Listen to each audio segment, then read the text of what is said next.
This is a very interesting lineup. It sounds very traditional when you start, you know, it's just bass, drums, guitar, vocal, and then there's some Ableton tracks running, but nothing too heavy.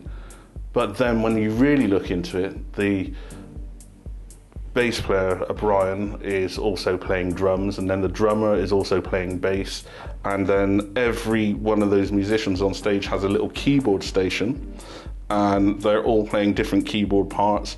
The guitarist is also playing the bass and the keys and singing. So it's just like, they're like Swiss Army knives on stage. So it doesn't really look like that much, but there's so much going on. It's very interesting. And then you have the whole sort of, the sort of almost the problem you have of having two different drummers, you know, one a hard hitter and one a more traditional tone hitter, you know, and then the same with the bass. You have one guy who plays a homemade Perspex bass, which is just twanging to hell, and then you've got the other bass, which is like a Fender, and it's just a low-down bass, you know, and it's just, so you've got all these different sort of textures and stuff, and what tends to happen is you know, I don't automate anything. I never have done. So I learn all the pattern of things in my head. So you're forever moving things around, and you know where this is and that is, and so I'm really getting a buzz from it in that sense. You know, it's like traditional, old school mixing. You know, it's great. This tour I'm using what I always use, a man of tradition. I'm using the iLive 112 and the IDR 48 stage box, and a Cat 5 cable and a pair of headphones. That's it. Nothing else.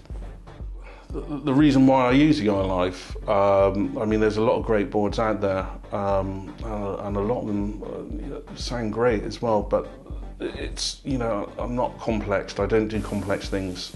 I work more on a vibe. It's more on the artistic side of things, and that desk is like a palette. It gives you that you know, stage to work.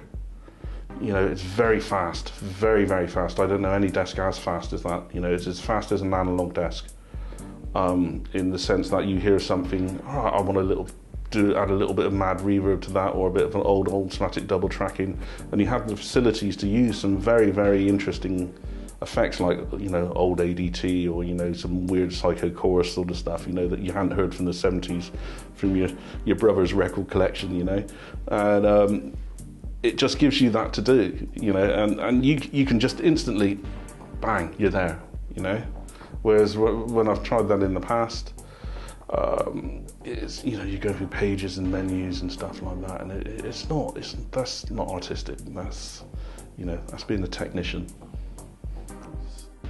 I don't think I would have wanted to use any other board with this band. Not really. It just sounds right. When you hear it, it sounds right. Yeah, one of the reasons, you know, I love working with the A&H boards is that the support I get as well, you know, all over the world. You know, I've been using these for 5 years now. I've never had a single breakdown. I've never had a single crash, which not many people can say that about other equipment. Plus, the technical support's always there. You know, I can just get on the phone and it's sorted instantly. And it doesn't matter where I am. There's always someone just turns up with a cardboard box, you know, and, oh, do you want to try this piece of kit? And it's like, you know, they're fantastic. They're good people.